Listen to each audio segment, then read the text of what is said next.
Thank you Shaon. আসলে আমাদের নেতা তারেক রহমান সাহেব যে নির্দেশনা দিয়েছেন, এই নির্দেশনার উপরে আমাদের আর কোনো নির্দেশনা নাই। উনি যে বক্তব্যগুলি দিয়েছেন, সেই বক্তব্যগুলি যদি সবাই মাথায় রাখে এবং বাস্তবে সবগুলিকে যদি প্রত্যেকটি নেতাকর্মী বাস্তবায়ন করে কর্মের মাধ্যমে এবং সাংগঠনিক কর্মতৎপরতা বাড়ায় এবং ঐক্যের সহিত এবং বড়দের প্রতি শ্রদ্ধাবোধ রেখে মান্যতাবোধ যে যদি সব নেতাকর্মীদের মধ্যে থাকে, দলকে যদি ভালোবাসে, দলের প্রতি যদি তাদের সহানুভূতি থাকে, দলের কর্মকাণ্ডকে আরো সামনের দিকে এগিয়ে নিয়ে। বাংলাদেশের সবার পছন্দের এখন Shams hardware and tools. Shams hardware and tools.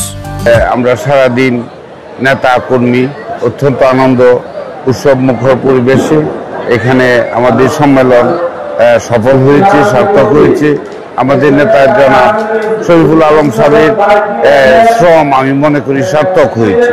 উনি রাত দিন থেকে উনি যে সুন্দর ব্যবস্থাপনা করেছেন নেতাকর্মীদের উদ্দেশ্যে, সেটার প্রতিফলন উনি ঘটিয়েছেন এবং আমাদের যে মহাসচিব মির্জা ফখরুল ইসলাম আলমগীর সহ কেন্দ্রীয় নেতৃবৃন্দ যারা এসেছেন, সবাই আমাদের কিশোরগঞ্জ জেলা বিএনপির যে ব্যবস্থাপনা, সেই ব্যবস্থাপনা দেখে অত্যন্ত খুশি হয়েছেন।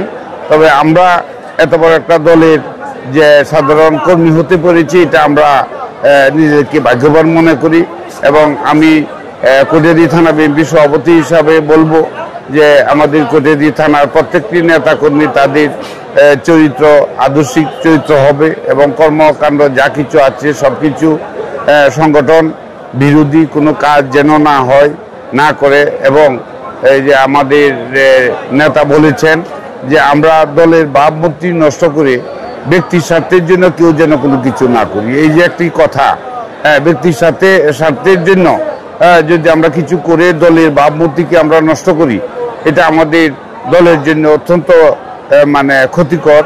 কাজেই এমনটি আমরা চাই না।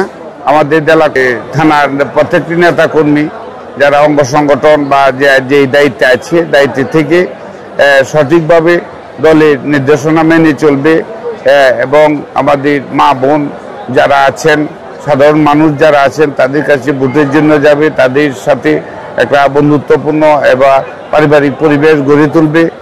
ভোট আদায়ের জন্য আমাদের প্রতি তাদের যেন আস্থা থাকে এবং ওই এমন কোনো কর্মকাণ্ড আমাদের বিএনপির নেতাকর্মীদের করা ঠিক হবে না যেটাতে সাধারণ মানুষের আস্থা নষ্ট হবে।